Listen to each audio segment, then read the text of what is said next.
आप सभी लोगों को मकर संक्रांति की हार्दिक शुभकामनाएं।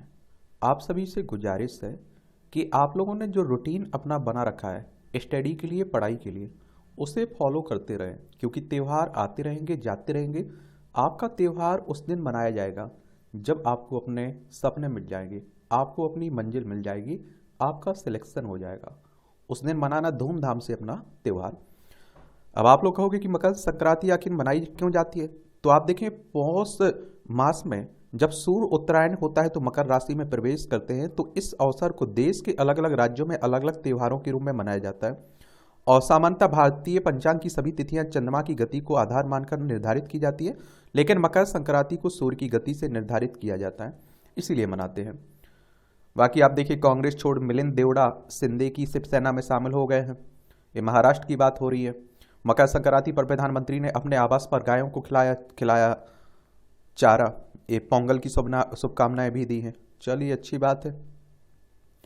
हम लोगों के मन की बात सुनना चाहते हैं। राहुल गांधी कह रहे हैं भारत जोड़ो न्याय यात्रा को कांग्रेस अध्यक्ष खड़गे ने किया रवाना। मणिपुर हिंसा को लेकर राहुल ने साधा पीएम पर निशाना और कहा देश में भाजपा संघ के नफरत का सबसे बड़ा उदाहरण बना मणिपुर। मणिपुर से शुरुआत, मुंबई में समापन होना है। मणिपुर के थोबल जिले से 14 जनवरी को शुरू हुई भारत जोड़ो यात्रा का 21 मार्च को मुंबई में समापन होना है।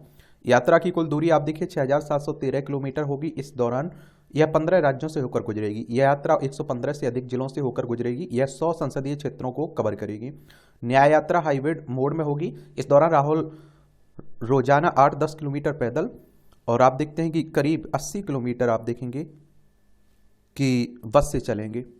और राहुल गांधी की यह यात्रा पूर्वोत्तर के 5 राज्यों से होकर गुजरेगी। इनमें मणिपुर, नागालैंड, अरुणाचल प्रदेश, मेघालय और असम शामिल है। और एक बात आपको बता दूं, देखिए, इस तरह की यात्राएं जब भी किसी नेता ने की हैं तो आप लोगों ने देखा कि उसे फायदा होता है, तो ये आप लोग जरूर याद रखिएगा। बाकी चुनाव रिजल्ट बताएगा क्या फायदा है क्या नहीं।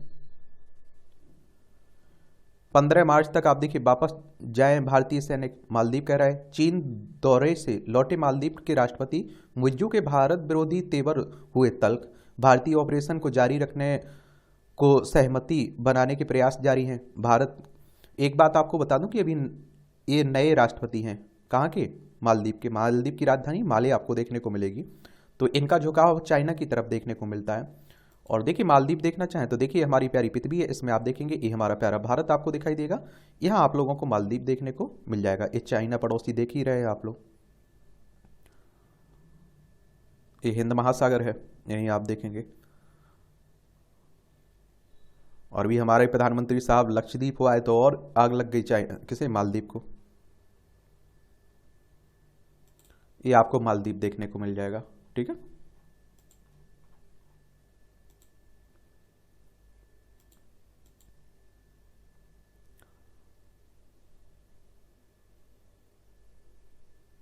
दावोस में विश्व आर्थिक मंच की बैठक आज से हो रही है। विश्व आर्थिक मंच की 5 दिवसीय 54वीं वार्षिक बैठक सोमवार को से दावोस में शुरू हो रही है। यह बैठक ऐसे समय हो रही है जब दुनिया जलवायु परिवर्तन, संघर्षों एवं फेक न्यूज जैसे कई संकटों से जूझ रही है। बैठक के लिए दुनिया भर से आप देखिए 2800 से अधिक नेता यहाँ पहुंच रहे हैं और इनमें 60 से अधिक राष्ट्र और सरकारों के प्रमुख शामिल हैं। और बैठक में भारत का प्रतिनिधित्व 3 केंद्रीय मंत्री स्मृति ईरानी, अश्विनी वैष्णव और हरदीप सिंह पुरी करेंगे। इस तरह की संस्थाओं के बारे में मैं कहता हूं आप लोगों को हमेशा याद रखिएगा, WEF। और इनसे क्वेश्चंस हर साल आपके एग्जाम में पूछे भी जाते हैं। क्या करते हैं? पूछे जाते हैं। इसकी स्थापना 24 जनवरी 1971 में हुई थी और स्विट्जरलैंड में इसकी हेडक्वार्टर आपको देखने को मिल जाएगा, तो ये भी याद रखिएगा। रामकाज के लिए एकाकार हो रहा है देश। आप देखते हैं कि प्राण प्रतिष्ठा समारोह को लेकर उत्साह और उल्लास बना हुआ है, तो उसी की बातें हो रही है। ये राष्ट्रीय राजधानी से जुड़ी खबरें हैं। यमुना के 76% प्रदूषण के लिए अकेली दिल्ली जिम्मेदार है। एनजीटी ने पूर्व में दिए गए आदेश पर दिल्ली, हरियाणा और उत्तर प्रदेश सरकार की रिपोर्ट को उठाया सवाल। और आप देखते हैं कि कहा कि रिपोर्ट में यमुना में डाले जा रहे गैर शोषित सीवरेज समेत अन्य तथ्यात्मक जानकारी नहीं दी गई है और 3 राज्यों को 4 सप्ताह में नई रिपोर्ट दाखिल करने को कहा गया है। अगली सुनवाई 13 फरवरी को होगी। और देखिए, एक और बात बता दूं, एनजीटी यानी कि नेशनल ग्रीन ट्रिब्यूनल की बात हो रही। 2010 में इसकी स्थापना हुई थी। नई दिल्ली में इसका हेडक्वार्टर देखने को मिलेगा।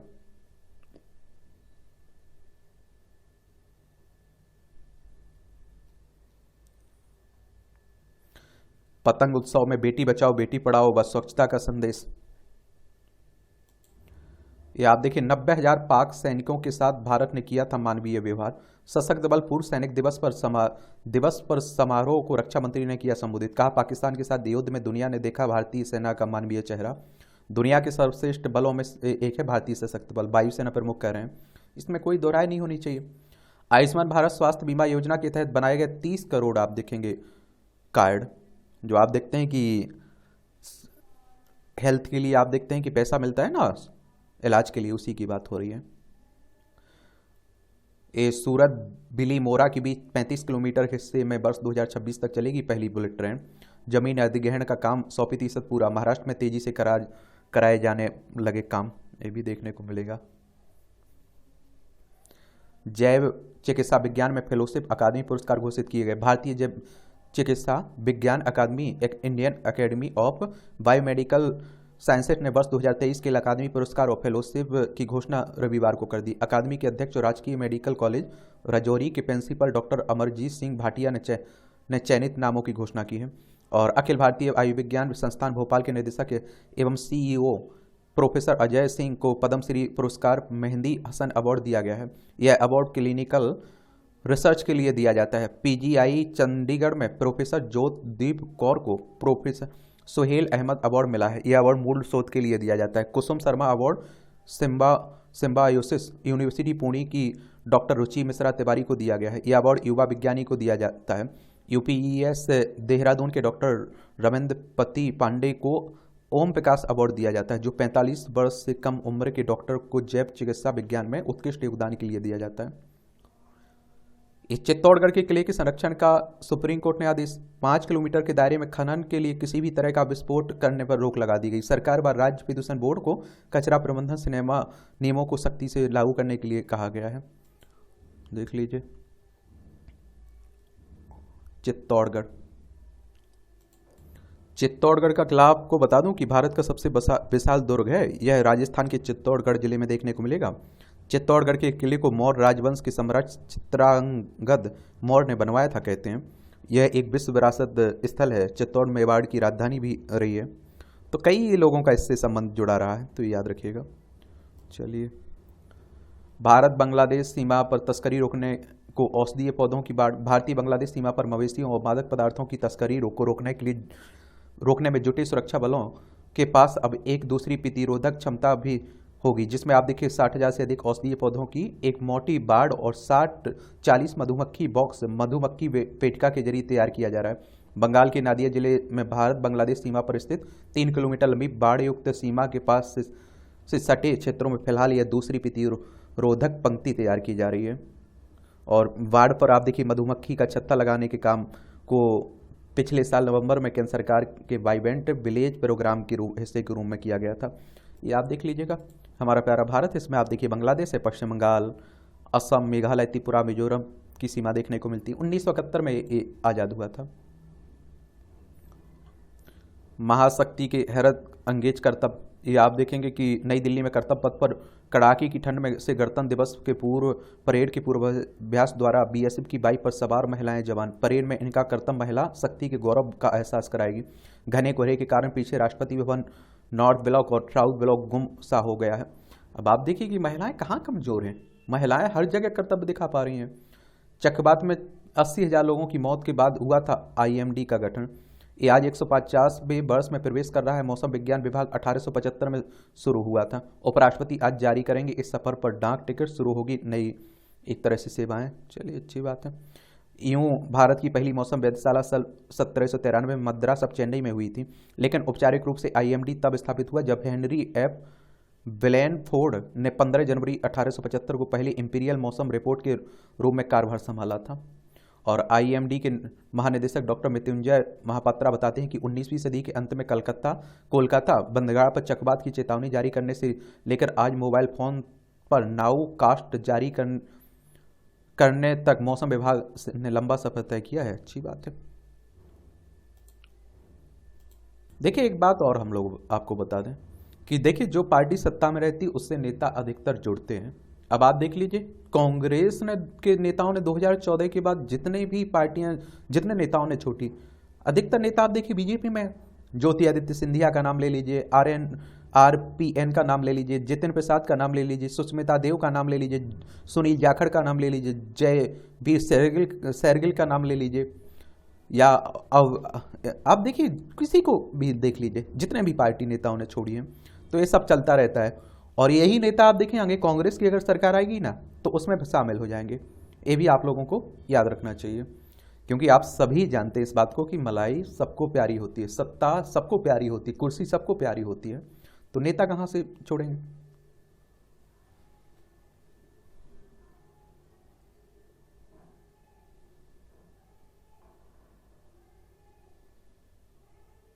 चलिए, तो ये भी चलता रहता है। ये आप देखिए जितना दुख था उससे बहुत अधिक सुख मिल रहा है। वैरागी भाव से गड़ी मर्यादा पुरुषोत्तम राम के बाल रूप की प्रतिमा। अब भगवान राम को इतना माना जा रहा है, उनसे कुछ सीखा भी जाए तो मुझे लगता है बहुत कुछ सीखने को मिल सकता है और बहुत कुछ इंसानियत मानवता बनी रहेगी।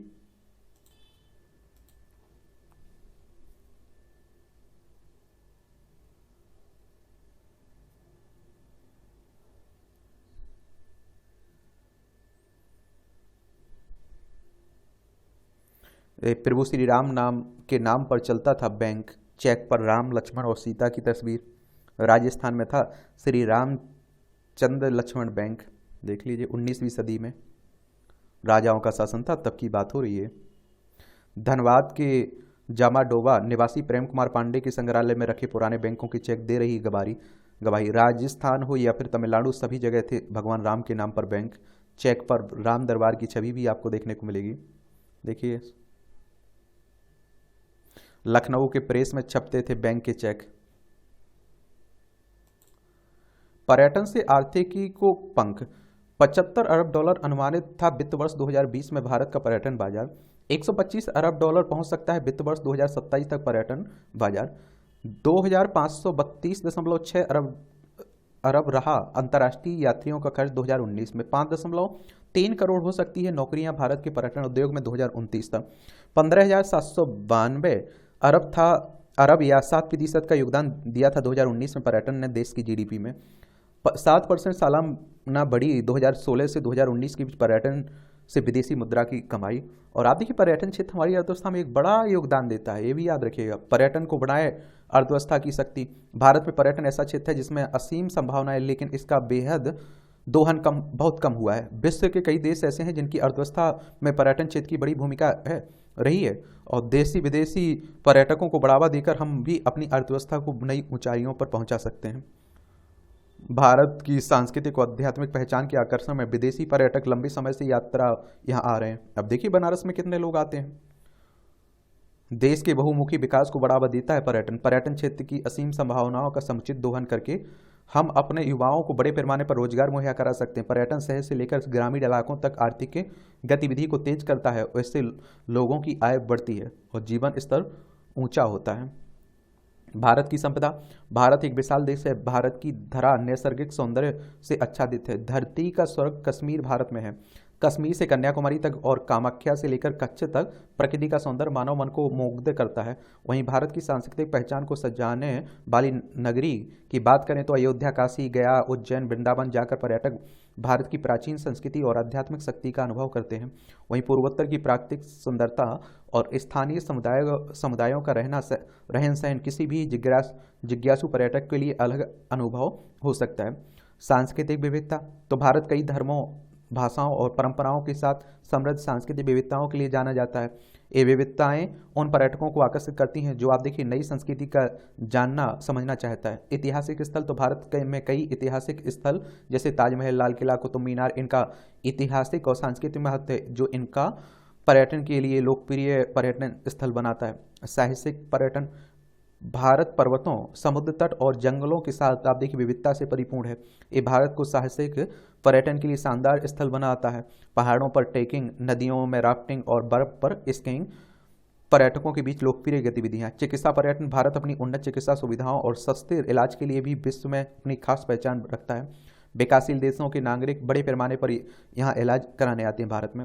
अतिथि देवो भव की परंपरा। भारत की परंपरा में अतिथि को भगवान की तरह देखा जाता है। यहाँ पर्यटकों को मित्रतापूर्ण वातावरण मिलता है और जो उनकी यात्रा को यादगार बनाता है। हालांकि कई चुनौतियां हैं जिनका समाधान करके ही भारत एक शीर्ष पर्यटन केंद्र बन सकता है। दोनों चुनौतियों में ढांचागत सुविधाओं को बेहतर बनाना, सुरक्षा चिंताओं को दूर करना और सतत पर्यटन के तौर तरीकों को बढ़ावा देना शामिल है। आयुर्वेद और स्वास्थ्य पर्यटन, तो भारत अपने आयुर्वेद इलाज और स्वास्थ्य केंद्रों के लिए प्रसिद्ध है और इसकी वजह से देश में स्वास्थ्य पर्यटन बढ़ रहा है। विदेशों से बड़ी संख्या में पर्यटक आयुर्वेद और योगा के लाभ का अनुभव लेने के लिए भारत आ रहे हैं। सतत पर्यटन, भारत सतत पर्यटन के तौर तरीकों को बढ़ावा देने की जरूरत है। इससे पर्यावरण और स्थानीय समुदायों पर पड़ने वाले नकारात्मक प्रभाव को न्यूनतम किया जा सके। सुरक्षा चिंताएं, तो भारत को सुरक्षा चिंताओं का समाधान करने के साथ अंतर्राष्ट्रीय पर्यटकों को आश्वस्त करना होगा कि भारत यात्रा के लिए उनकी यात्रा के लिए सुरक्षित है। ढांचागत सुविधाएं, तो भारत को एयरपोर्ट, सड़कों और सार्वजनिक परिवहन सहित ढांचागत सुविधाओं को और बेहतर बनाने की जरूरत है। इससे पर्यटकों के लिए देश के अंदर यात्रा करना आसान होगा।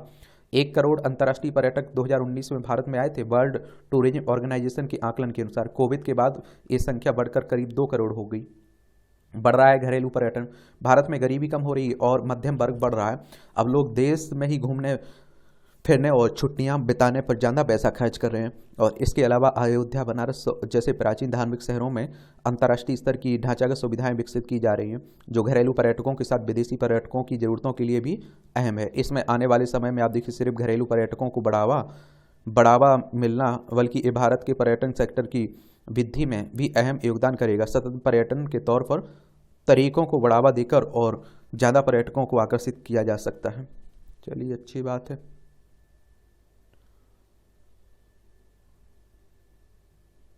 ये चीन सीमा से लगे नैनी सैनी एयरपोर्ट पर 20 मीटर विमान की सफल लैंडिंग हुई है। अच्छी बात है।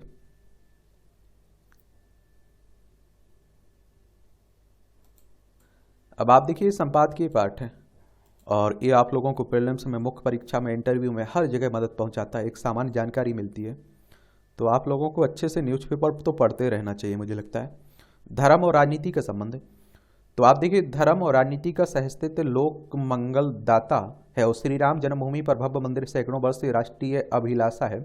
अनेक प्रयास हुए, अनेक जीवन गए और व्यापक संघर्ष हुआ, लेकिन तत्कालीन राजनीति धर्म के साथ नहीं खड़ी हुई है।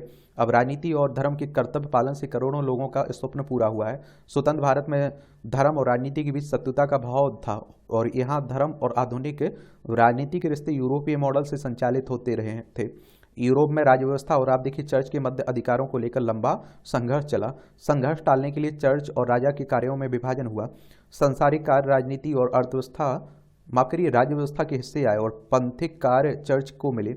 यही मॉडल भारत आया। यहाँ पंथ का अर्थ धर्म हो गया, राजनीति और धर्म अलग हो गए। राजनीति आप देखेंगे, राजनीति और धर्म अलग हो गए। राजनीति निंदित क्षेत्र को गया और धर्म संप्रदाय। सामान्यतः घटनाओं पर भी लोग टिप्पणी करते हैं कि इस काम में राजनीति नहीं होनी चाहिए।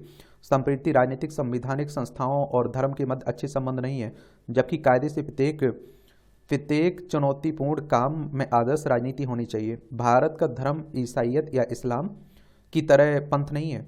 यह प्रकृति और मनुष्यता की आदर्श आचार संहिता है। यहाँ आदिकाल से धर्म और राजनीति सहगामी रहे हैं और समाजवादी चिंतक डॉक्टर राम मनोहर लोहिया ने धर्म और राजनीति को एक ही बताया।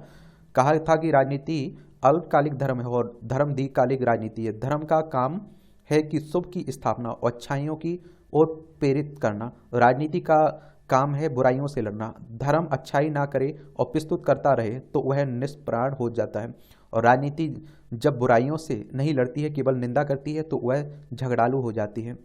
और लोहिया ने धर्म और राजनीति के मूल तत्वों के सम्मिलन पर जोर दिया था और दोनों एक दूसरे से संपर्क ना तोड़ें। हालांकि सेकुलर धारणा की यूरोपीय मॉडल में राजनीति में धर्म प्रेरणा की कोई गुंजाइश नहीं। इस्लाम और ईसाई पंथ या रिलीजन है। पंथ मजहब धर्म नहीं है, लेकिन इन्हें भी धर्म कहा जाता है। धर्म एक है और लेकिन सर्व धर्म समभाव की चर्चा होती है और पंथ निरपेक्षता को धर्म निरपेक्षता कहा जाता है। सभी धर्मों को समान बताया जाता है, जबकि बृहदारण्यक उपनिषद में धर्म की परिभाषा है कि धर्म प्रकृति के सभी भूतों का मधुसार और समस्त भूत धर्म के मधुसार हैं। और देखिए एक धर्म वो होता है जब आप लोग कहते हैं ना कि अपना धर्म निभाइए, किसी अधिकारी से कहा जाता है अपना धर्म निभाइए, तो एक नेता से कहते हैं अपना धर्म निभाइए। धर्म में ब्रह्मांड की सभी गतिविधियां सम्मिलित हैं। सभी जीवों के प्रति आदर्श व्यवहार धर्म संहिता का ही भाग है। मनुष्य आदिम काल से ही अभिलाषी है, वह सुंदर, सुरक्षित और सुखी और संपन्न भूक्षेत्र में रहना चाहता है। ऐसे सुखों के लिए आदर्श राज्य व्यवस्था एवं राजनीति चाहिए। प्रार्थना है कि जहाँ व्योसान का पुत्र राजा है और सदानीरा नदियाँ हैं, आनंद का द्वार है, हमें वहाँ स्थान दें। और राज्य व्यवस्था विहीन भूक्षेत्रों में अराजकता होती है। वाल्मीकि और व्यास ने राज्य व्यवस्था विहीन क्षेत्रों की दुर्दशा का वर्णन किया है। यह हब्स के सामाजिक संविदा सिद्धांत से मिलता जुलता है। भारत में धर्म प्रेरित राजधर्म और राजनीति का विकास ईसा के लगभग 5000 वर्ष पहले ही शुरू हो गया था। कौटिल्य के अर्थशास्त्र की राजनीति राष्ट्र धर्म प्रेरित थे और इसकी तुलना मैकियावेली की प्रेरणा से होती है। भारत में धर्म और राजनीति के मध्य आत्मीय संबंध रहे हैं। गांधी जी की राजनीति धर्म प्रेरित थी, उन्होंने धर्म को एक बताया था। लोकमान्य तिलक की आप देखते हैं कि राजनीति का अधिष्ठान धर्म था। पुरुषोत्तम दास टंडन धर्म प्रेरित थे। डॉक्टर राजेंद्र प्रसाद राष्ट्रपति होते हुए तत्कालीन प्रधानमंत्री की आपत्ति के बावजूद सोमनाथ मंदिर के उद्घाटन में सम्मिलित हुए थे। चक्रवर्ती राजगोपालाचारी भी धर्म से प्रेरित थे और बिपिन चंद्र पाल भी। और आप देखिए पंडित मदन मोहन मालवीय की राजनीति धर्म प्रेरित थी। राजनीति धर्म निर्देशित नहीं अपितु धर्म प्रेरित थी। वैदिक काल में राजा की शपथ धार्मिक विद्वानों द्वारा कराई जाती थी। ऋग्वेद में शपथ का उल्लेख है। आपको अधिपति नियुक्त किया गया, प्रजा आपकी अभिलाषा करे, आपके माध्यम से राष्ट्र का यश कम ना हो। शपथ में राज कर्तव्य भी बताए गए हैं कि हम सब कृषि, लोक मंगल और समृद्धि और सबके पोषण के लिए सबको आपको स्वीकार करते हैं। राजा शपथ लेने के बाद प्रतिज्ञा करता था कि मैं इस प्रतिज्ञा को तोड़ता हूं तो जीवन की सभी उपलब्धियां नष्ट हो जाएं। और यहाँ धर्म और राजनीति साथ साथ हैं। स्वतंत्र भारत की राजनीति में पंथ मजहब भी धर्म हो गए और आप देखिए राज्य धर्म निरपेक्ष हो गए। शाहजहां धर्म दर्शन से प्रभावित था। शाहजहां ने अपने पुत्र औरंगजेब को दर्शन पढ़ाने के लिए आध्यात्मिक मुल्ला साहब की नियुक्ति की थी। औरंगजेब कट्टरपंथी मजहबी था। उसने अपने अध्यापक को पत्र लिखा कि तुमने वस्तुओं को लेकर अव्यक्त प्रसंग समझाए और जिससे मन की कोई संतोष नहीं होता है और इसका मानव समाज के लिए कोई उपयोग नहीं है। तुमने यह नहीं सिखाया कि किसी शहर को कैसे घेरा जाता है या सेना कैसे व्यवस्थित होती है। डॉक्टर राधाकृष्णन ने a treasury of words great letters में संकलित इस पत्र का उल्लेख 1942 में धर्म की आवश्यकता व्याख्यान में किया। डॉक्टर राधाकृष्णन दर्शन प्रेरित राजनेता थे और उनके आप देखते हैं कि व्यक्तित्व में राजनीति धर्म का मिलन है। उन्होंने पंथ निरपेक्षता को अपने युग की मुख्य दुर्बलता बताया। प्राचीन भारत में राजनीति शास्त्र के कई नाम प्रचलित थे। इसे दंड नीति, अर्थशास्त्र, राजधर्म, राजशास्त्र कहा जाता था। नीति शास्त्र सर्वाधिक प्रचलित था और नीति का अर्थ मार्गदर्शन होता है। वैदिक काल में आप देखिए सभा समितियों के संचालन के नियम धर्म प्रेरित थे। शुक्र नीति के अनुसार धर्म रक्षा भी राजा का कर्तव्य था। जनक जैसे तमाम राजा धार्मिक गोष्ठियां कराते थे। धर्म विहीन राजनीति ने मजहबी तुष्टीकरण को सेकुलरवाद कहा और सेकुलर धर्म को हो गया।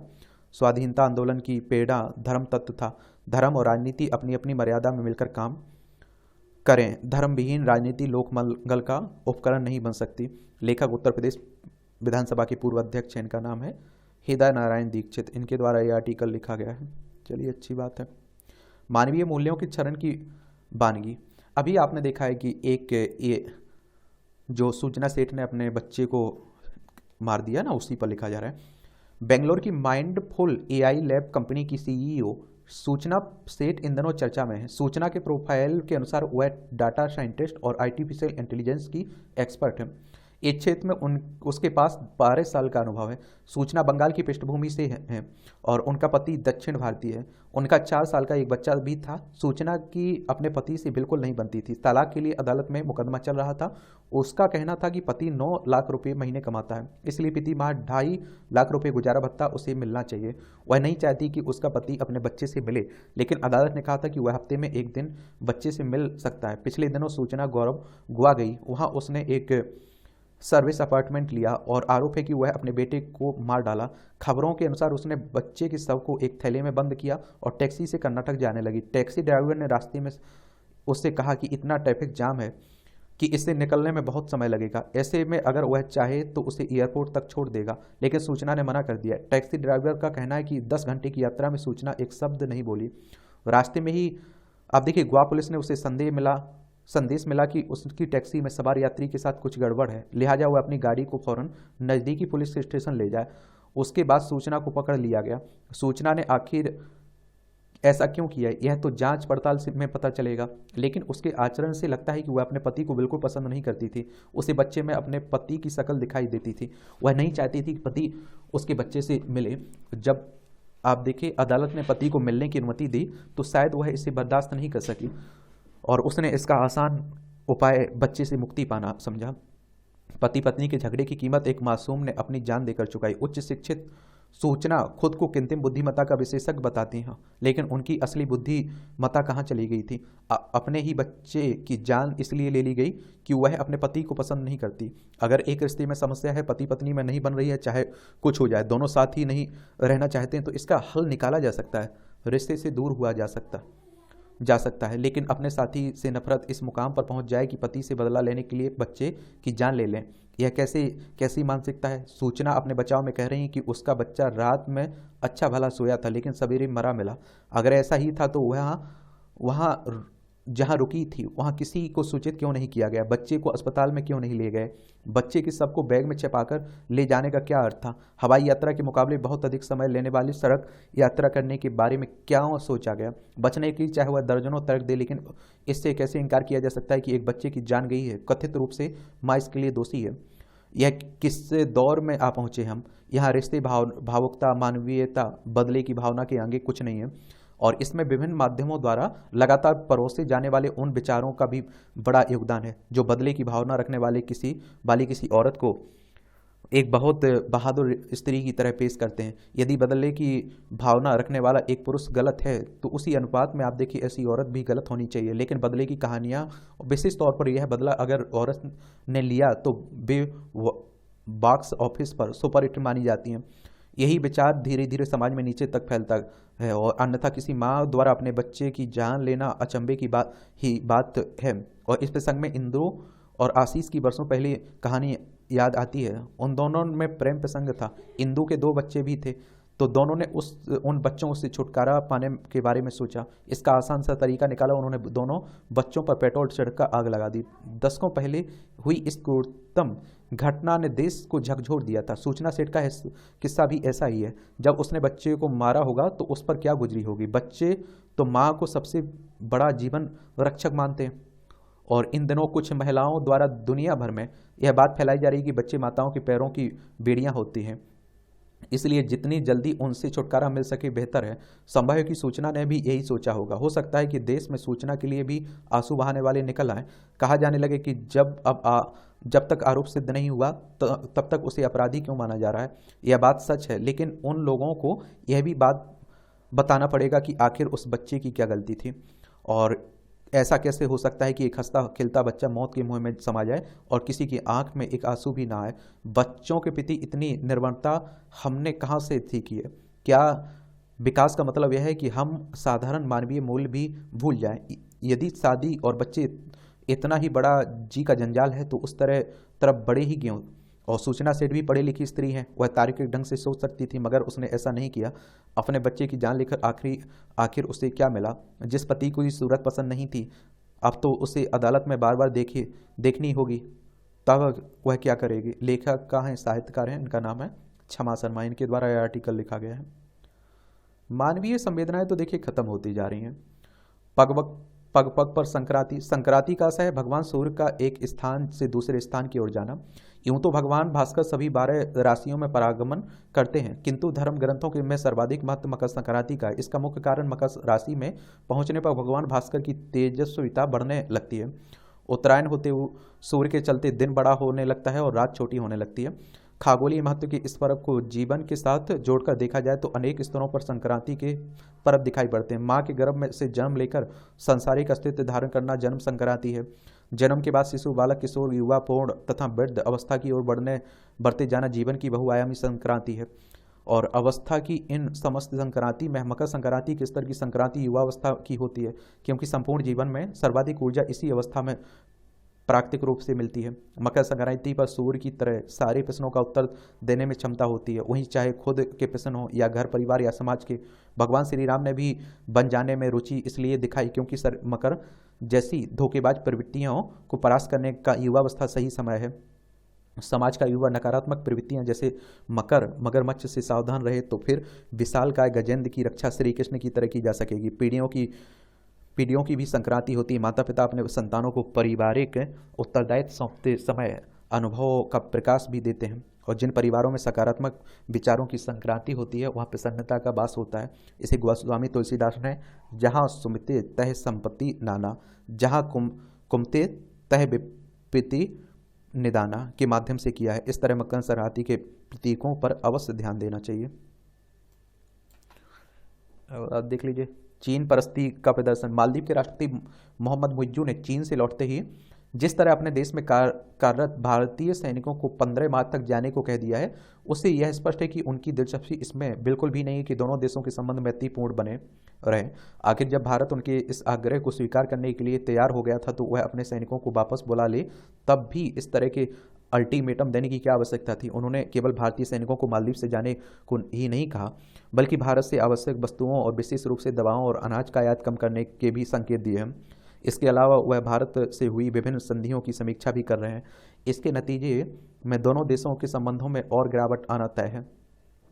भारत और मालदीव के संबंधों में खटास केवल तभी पैदा नहीं हुई है जब भारतीय प्रधानमंत्री की लक्षद्वीप यात्रा पर राष्ट्रपति मुइज्जू के 3 उप मंत्रियों ने भारत के खिलाफ अपमानजनक टिप्पणियां की। सच तो यह भी कि मुइज्जू के राष्ट्रपति बनते ही यह स्पष्ट हो गया था कि वह भारत के लिए सिरदर्द बनने के साथ चीन की गोद में बैठने जा रहे हैं, और भारत से दूरी बढ़ाने के लिए वह अपनी पहली विदेश यात्रा के तहत तुर्की, और आप देखते हैं तुर्की गए, जो कि भारत विरोध के लिए जाना जाता है।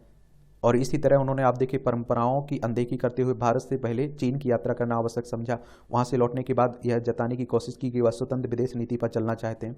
यह महज दिखावा ही है। सच यही है कि वह चीन की कठपुतली की तरह काम करने को तैयार है।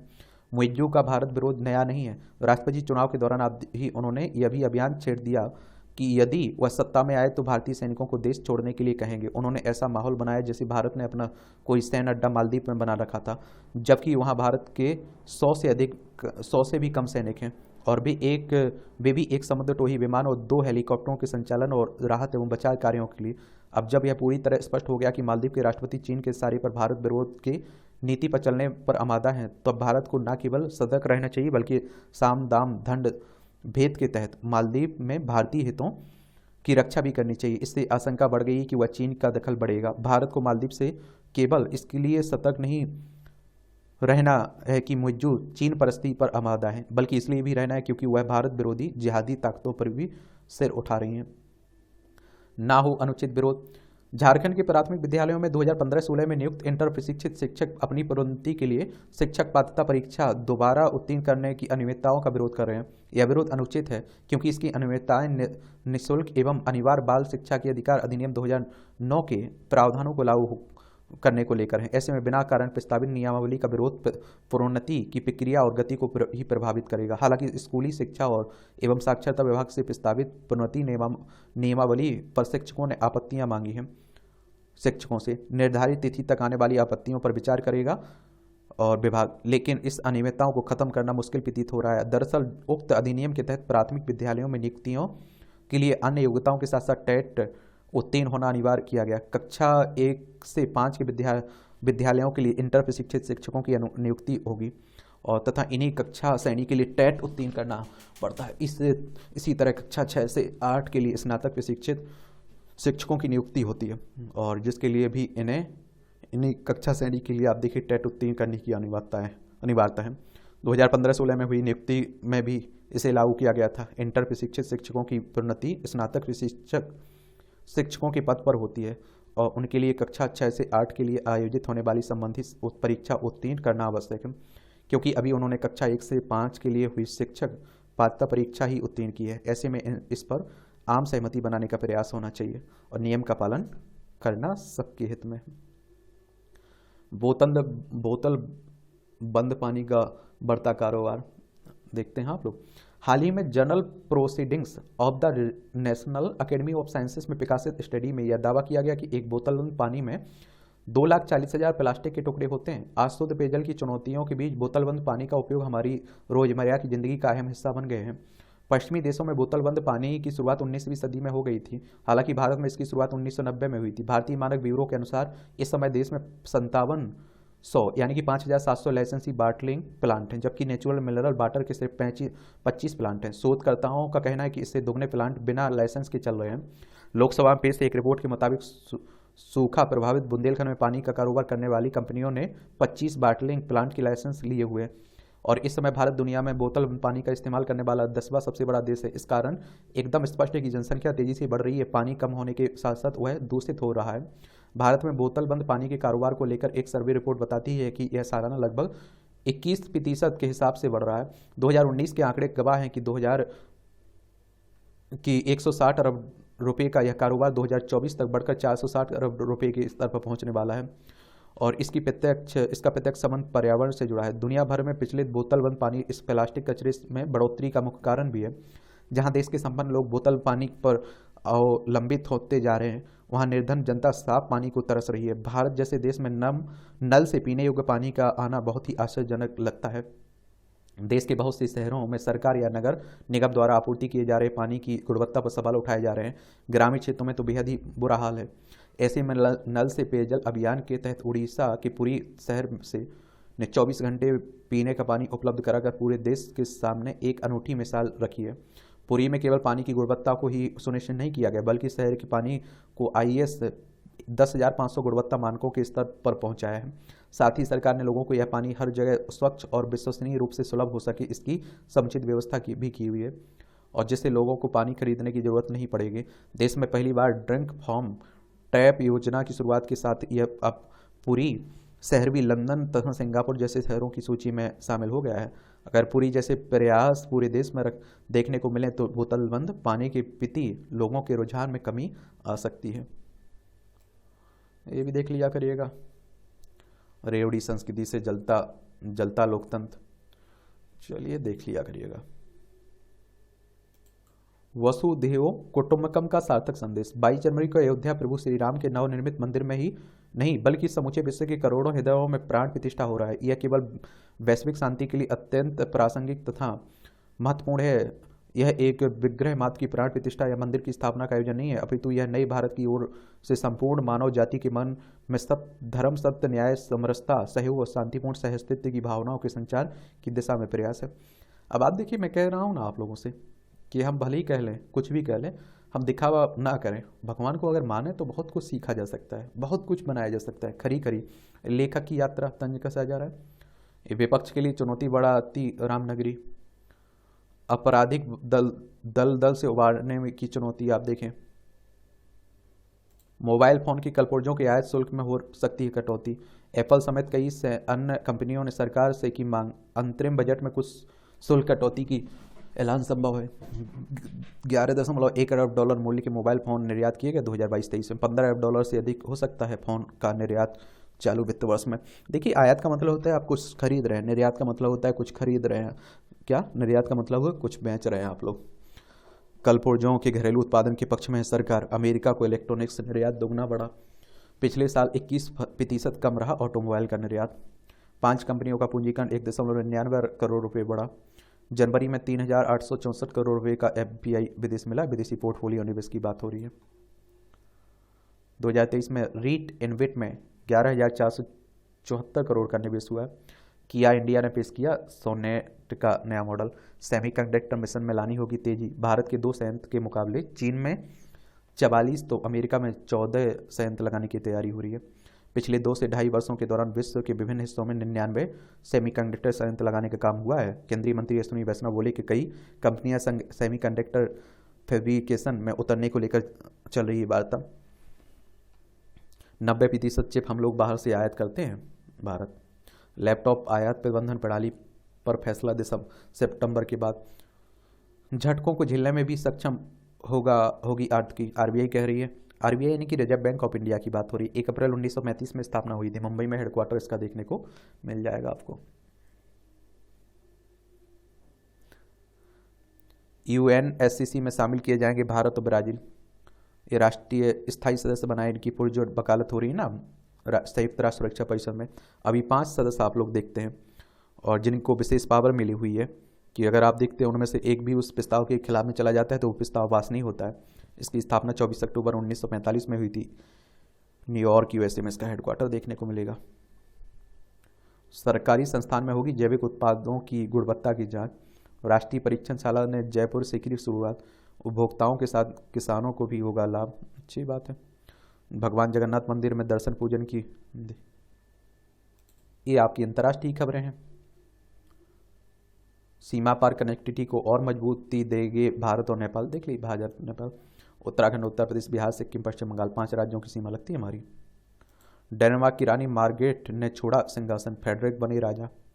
कोपेनहेगन की बात हो रही है।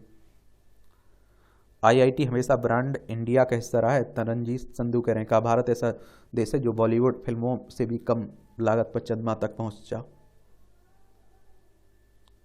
ये पाकिस्तान में चुनाव को टालने के लिए सीनेट में लाया गया एक और प्रस्ताव। देखिए आप लोग सभी जानते हैं कि पाकिस्तान में अब पूर्व प्रधानमंत्री इमरान खान के बुरे दिन चल रहे हैं। इमरान की पार्टी के उम्मीदवारों को मिले जूता, बोतल, केतली चुनाव चिन्ह।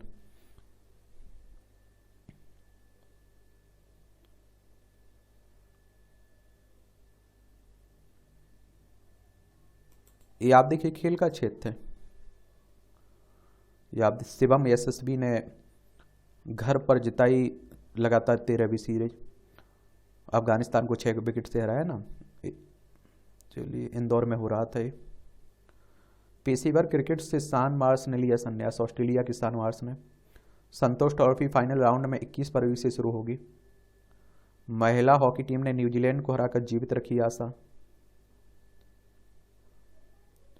हरियाणा ने गत चैंपियन सौराष्ट्र को हराया, इसमें आप देखेंगे रणजी ट्रॉफी।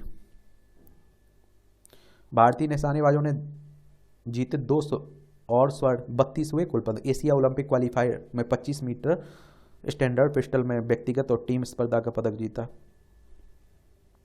जापान ने वापसी करते हुए वियतनाम को हराया।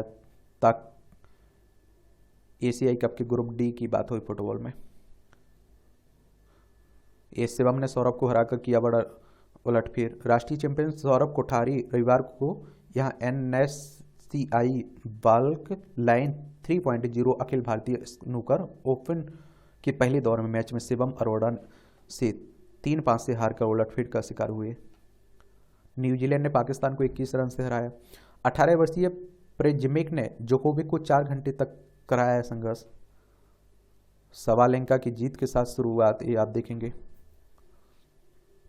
68वें ग्रैंड स्लैम कर्नाटक में लिया भाग, यह महिला टेनिस का रिकॉर्ड है। देखिए खिलाड़ियों का संबंध किससे है, इनकी उपलब्धियां क्या रही, यही आप लोगों को याद रखना होता है।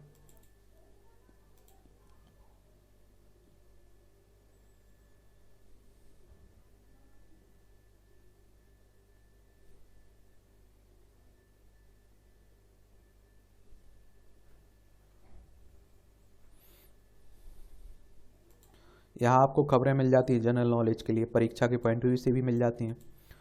आप देखेंगे तो क्या मालूम चलेगा। जेमी वेल्स और लैरी सेंगर ने लॉन्च किया विकिपीडिया। 2001 में आज ही अमेरिकी इंटरनेट उद्यमी जेमी वेल्स और लैरी सेंगर ने विकिपीडिया को लॉन्च किया था। इससे पहले केवल अंग्रेजी भाषा में ही लॉन्च किया गया था, लेकिन अब यह 300 से ज़्यादा भाषाओं में उपलब्ध है। विकिपीडिया को हिंदी में 2003 में लॉन्च किया गया था। जनता के लिए खोला गया दुनिया का पहला राष्ट्रीय संग्रहालय। 1759 में आज ही लंदन में दुनिया का पहला राष्ट्रीय सार्वजनिक संग्रहालय ब्रिटिश म्यूजियम जनता के लिए खोला गया था। इसमें टिकट के साथ प्रवेश दिया गया था। इसकी स्थापना 7 जून 1753 को हुई थी। इसमें प्रकृतिवादी सर हंस स्लोएन द्वारा संगीत पौधों जानवरों के नमूने प्रदर्शित किए गए थे। खासावा ने दिलाया था स्वतंत्र भारत को पहला ओलंपिक पदक। कुश्ती खिलाड़ी खसाबा दादा साहब जादव का जन्म 1926 में आज ही महाराष्ट्र के सतारा जिले में हुआ था। 5 साल की उम्र में पिता से कुश्ती के दांव पेच सीखे। 1948 में मैट कुश्ती और कुश्ती के अंतर्राष्ट्रीय नियमों में नए होने के बावजूद लंदन ओलंपिक में फ्लाईवेट डिवीजन में 6ठा स्थान हासिल किया। 1952 में हेलसिंकी ओलंपिक में फ्रीस्टाइल कुश्ती में कांस्य पदक जीतकर स्वतंत्र भारत के पहले व्यक्तिगत ओलंपिक पदक विजेता बने। 14 अगस्त 1984 को इनकी डेथ हो गई थी। कुपोषण भी टीबी महामारी का एक बड़ा कारण है। दुनिया भर में टीबी के हर 5वें मामले के मूल में होता है कुपोषण जनित इम्यूनोडेफिशिएंसी। यह संख्या HIV एड्स के मामले से दुगना से अधिक है। फिर फटा आइलैंड का ज्वालामुखी। आइलैंड में रविवार को ग्रिंडाविक के निकट ज्वालामुखी फिर फट गया। इसमें बड़े पैमाने पर लावा धुआं निकला है जो ग्रांडाविक की ओर प्रभावित है। ये आप लोगों को और बता दूं, आप लोगों को आइसलैंड में 33 सक्रिय ज्वालामुखी प्रणालियों का घर है जो यूरोप में सर्वाधिक है। और देखिए जो लावा निकलता है ना, जिस छेद से निकलता है उसे कहते हैं ज्वालामुखी। माइक्रोबायोम का त्वचा की उम्र बढ़ने के साथ संबंधों का पता लगाया गया है। अनुसंधान कह रहा है प्यार के अंधा होने का सामने आया वैज्ञानिक रहस्य। व्यवहार के साथ साथ भावनाओं में बदलाव से भी जुड़ा होता है रोमांटिक प्यार।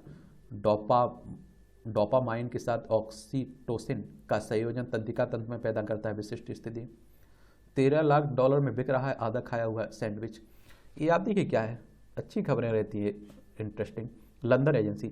अब तक आपने इस्तेमाल हुई पुरानी चीज़ों को ऑनलाइन बिकते हुए देखा होगा, लेकिन अब ऑनलाइन आधा खाया हुआ खाना भी बेचा जा रहा है। इंग्लैंड के एक विक्रेता ने फेसबुक मार्केट प्लेस पर आधा खाया हुआ सैंडविच बेचने के लिए सूचीबद्ध किया। सैंडविच की कीमत $13 लाख यानी कि 10 करोड़ रुपए है। इसे देखकर नेटिजन काफ़ी हैरानी जता रहे। विक्रेता ने सैंडविच की खासियत बताते हुए लिखा है कि पनीर और मांस से भरा हुआ सैंडविच बहुत क्रिस्पी है। विक्रेता ने बताया कि वह इसे इसलिए बेच रहा है क्योंकि इसे पूरा खा नहीं पाया।